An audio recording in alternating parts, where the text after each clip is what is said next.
Welcome into Texans Today, presented by Prize Picks. I'm your host, Jeremy Chuggs, and coming up on today's show, the Texans dropped their last unofficial depth chart before their final preseason game up against the Carolina Panthers, and there are some shocking developments in this depth chart that we have to break down on today's show. Before we get into the show, though, if you didn't already see it, we dropped some brand new merch on the website. We have our H-Town shirts. Obviously, the Texans, they just dropped their rivalry uniforms. So if you want to rep those new uniforms and the city of H-Town, go right now, chatsports.com/H-Town rivalry. I'll put that link down in the comment section and description of today's show. And we have a special deal for you, Texans fans. The first 50 people to get our brand new shirt on our live show on Wednesday, we'll have a chance to get an H-Town mug. We're going to send it to one lucky fan out there. All you got to do is go buy the shirt. Like I said, I'll put that link down in the comment section and description of today's show.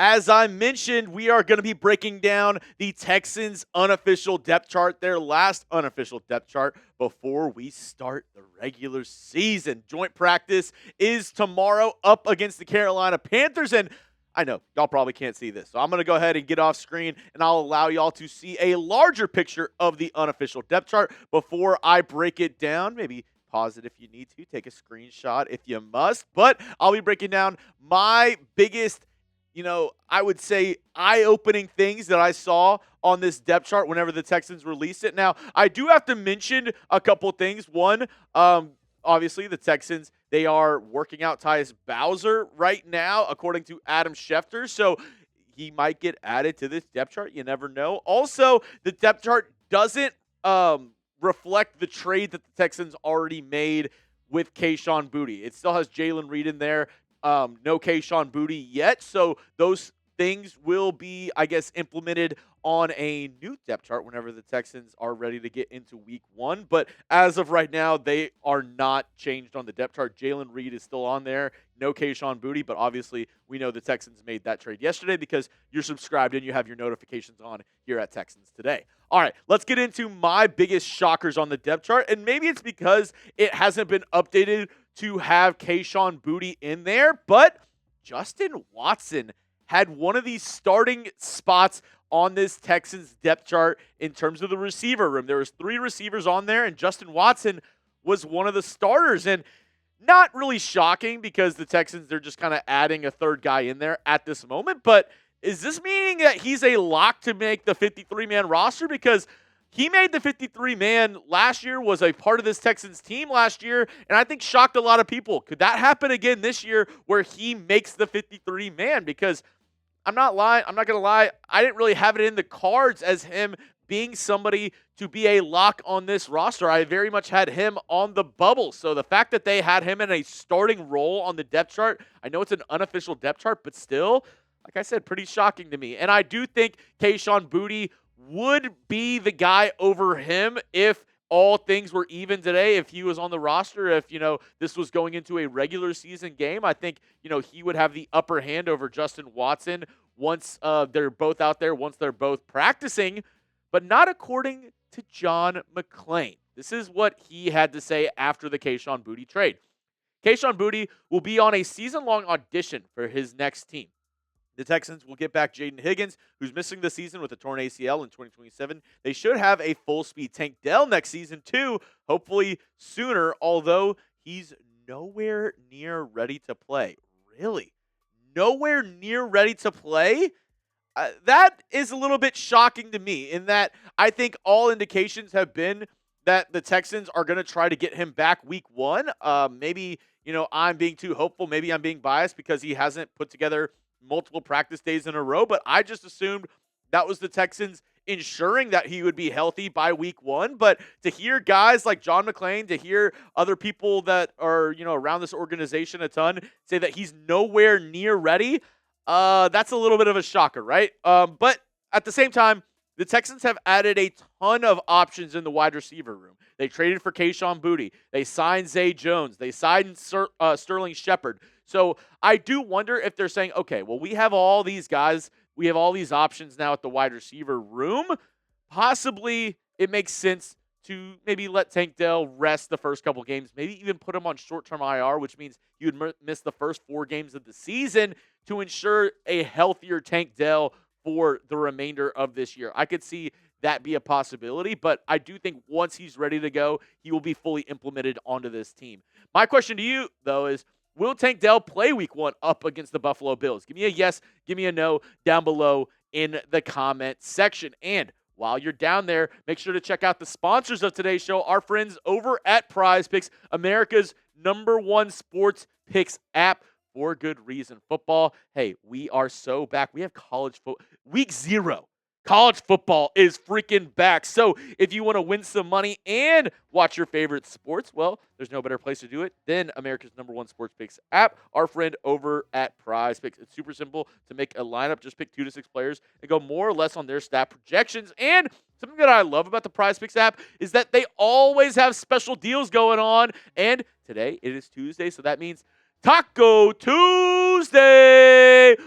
This is a lineup that I have from one of our guys here at Chat Sports, Xavier. He is a massive Padres fan, so obviously he's going with a baseball lineup. He's going with William Contreras more than 1.5. That is a demon pick, so that means the payout is going to be a little bit higher. This is the taco pick right here. Paul Skeens, 3.5 Ks. That is something that they discount the projection just a little bit. Obviously, on a normal day, they wouldn't have Paul Skeens at 3.5 strikeouts. And then he's going Ty France, more than 1.5 hits, runs, and RBIs. You can copy this lineup or go ahead and make your own. You can actually copy all of my lineups as well on the social feeds featured, Jeremy_Chuggs. Or, like I said, go ahead, get started, and make your own. But if you're getting started, if you're a new user, listen up. Play your first $5 and get $150 in lineups. If you win, just use code HMA when you sign up. That's right. Prize Picks, they are changing the game, so there's no better time to join, lock in, and win that first lineup. That's code HMA at sign up to get $150 in bonus lineups if you win your first $5 lineup. Prize Picks, it's good to be right. Now, let's get into more nitty-gritty around this depth chart. The Texans center, a highly contested position all offseason. Texans fans, we've been wondering, who will be that starter at the center spot? Is it going to be the first-round pick, Keelan Rutledge? Is it going to be maybe one of the free agent additions or somebody that's already on this team? Well, they had Keelan Rutledge once again as that starting center on the unofficial depth chart. This is actually the exact starting lineup they had on that depth chart. Ariante Ursary at left tackle, Wyatt Teller at left guard. Then they had Rutledge at center, Ed Ingram at right guard. And then at right tackle, once again, they had It was Trent Brown or Braden Smith. So the right tackle battle still is yet to be figured out, but I think you can't go wrong really either way with that one. Trent Brown or Braden Smith, I feel comfortable with either of those guys. But something interesting that they had is Jake Andrews still was listed as the backup center, not Evan Brown, who, remember, last preseason game, he was the starting center that went out there with the first unit offense, like with CJ Stroud, with Xavier Hutchinson, with Woody Marks, with all those guys. It was Evan Brown at center, and then they had Keelan Rutledge at left guard. And I thought the offensive line did pretty good on that first drive. They drove the ball all the way down the field. It was capped off by a Woody Marks run that was a wonderful, I believe, like 18, 20-yard touchdown run. It was a great first drive and a great performance by that offensive line. But is Jake Andrews still the backup? Like, my thought is, if Evan Brown's playing so well, I wonder if they're even considering having him be the starting center for this squad and having Keelan Rutledge be the starting guard, because Wyatt Teller, he was with the backups during that second preseason game up against the Raiders, and he struggled a little bit. And, obviously somebody who the Texans brought in free agency, he's a veteran, somebody who's, had his skins on the wall, played a while in this league. But the Texans, their offensive line, that is the number one thing that they wanted to improve. And I think you got to put the best 5 out there. I wonder who they think those best 5 are. Let's go to another position on the offense, the tight end room, where it still hasn't changed. And I wonder if it's just a copy and paste thing where they're like, these depth charts don't matter at all.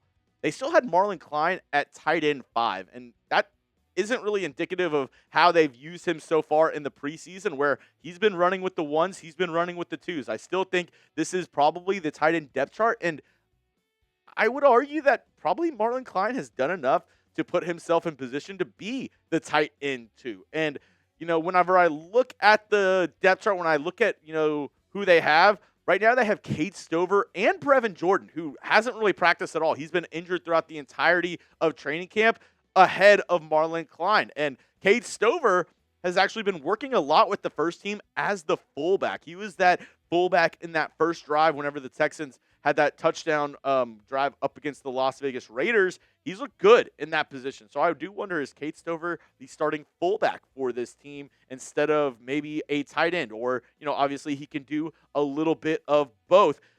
Going back to Klein, though, I think he's done enough to be the tight end two on this team, on this roster, going into the year. Like, he'll get a lot of work in Kaylee's offense. He obviously wants to use more tight ends. Maybe he's the tight end three to begin with, and he kind of splits those tight end two reps with Foster Moreau.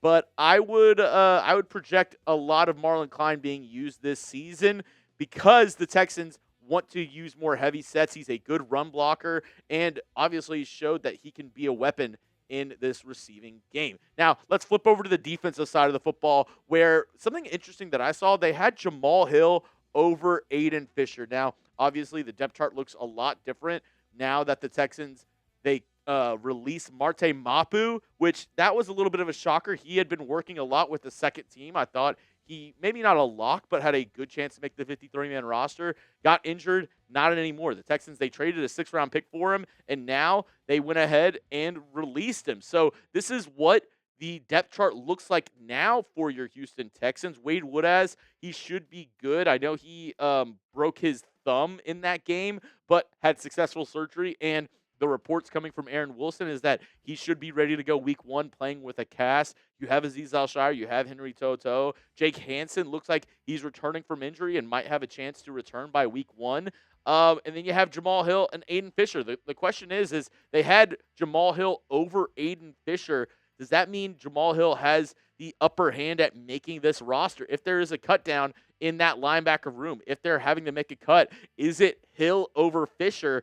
I do wonder, right? Because I think they've played pretty comparable this offseason. Obviously, Jamal Hill has been on this team for the past couple of seasons, so there he has a little bit of a leg up on Fisher. But I really like, the, I guess, project that is Aiden Fisher, the 7th-round pick out of Indiana. I thought he played really well for the Hoosiers last year and has a chance to maybe develop into a better, standard middle linebacker on this Texans team. Now, Aiden Fisher has a chance to be the first 7th-round pick under the DeMeco Ryans era to make the 53-man roster. The Texans, they have not yet had a 7th-round pick make that initial 53-man roster. And at this point, I think it's 50-50. I could see the Texans keeping him on the team. I could see the Texans cutting him and trying to bring him back on the practice squad. But I do wonder how they kind of navigate that linebacker room as we get closer and closer to cutdown day, which, reminder, is on Sunday. This Sunday will be the roster cutdown day. I will be here in studio to break down the cuts as soon as they happen. Lastly, looking at the safety room, obviously there was that trade that happened. If you missed it, go check it out here on the channel with the Texans trading for Kayshon Boutte. They sent away Jaylen Reed. And I think that means Kamari Ramsey is going to have a much bigger role on this squad. Over 2 games, he was the highest graded rookie on defense, according to PFF, out of everybody in the NFL, not just the Houston Texans. Obviously, PFF, I take that with a grain of salt because they're not the end-all, be-all whenever it comes to how good a player is doing. But still, I concur that Kamari Ramsey has looked really good in the preseason so far. And I do think with how well he's played in training camp and in the preseason, that made the Texans feel comfortable trading away a guy like Jaylen Reed, right? Like, they wouldn't have traded him away if they didn't feel good about Kamari Ramsey. Obviously, they felt like the wide receiver room was a much bigger need at this point than the safety room. So they felt okay being able to trade away a guy like Jaylen Reed, a second-year player that looked really good throughout the preseason and in training camp, to allow a rookie in Kamari Ramsey to maybe take up that role as the backup safety and somebody who the Texans really like how he's kind of developing throughout training camp and the preseason. That's all I have for you on today's show, folks. If you made it to the end of the video and you're subscribed, you're an absolute real one. Go down, spam those H's down below in the comment section, because as always, H-Town, hold it down.